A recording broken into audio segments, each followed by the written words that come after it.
अच्छा, एक जो ड्रग एडिक्ट है उसकी फैमिली कैसे डायग्नोज कर सकती है कि हमारा जो बच्चा है वो ड्रग्स में मुब्तला हो चुका है? मतलब क्या सिम्टम्स होंगे?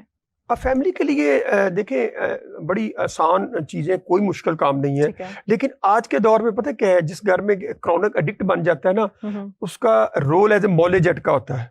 मौलेजट से मुराद ये है कि उससे माँ भी डरती है, बाप भी डरता है, बहन भी डरती है, भाई भी डरता है। वो अंदर आता है एग्रेसिव हो जाते हैं शायद। अग्रेसिव गुस्सा, और वो अपनी बढ़क से दूसरों को डरा देता है। वो सिर्फ उसका एक ही जो मेन स्टांस वो होता है कि मुझे पैसे मिले और मैं नशा करूं। और ये जो सबसे बड़ी बात है ना, पेरेंट्स को ये बड़ी परेशान करती है। पेरेंट्स के लिए जो साइन बड़े इंपॉर्टेंट है, वो कोई इतनी नहीं कोई रॉकेट्स हैं जो पेरेंट्स को समझनी चाहिए, लेकिन पेरेंट्स बेचारे आजकल के डरते हैं इन ड्रग। मैंने तो ऐसी माओं को देखा है, बहनों को देखा है, जो खुद अपने पर्स से, अपनी जेब से पैसे निकाल के उसको देती हैं, हाथ जोड़ के कहती हैं जाओ ये नशा ले लो, और तुम ये जो शोर शराबा कर रहे हो ये ना करो।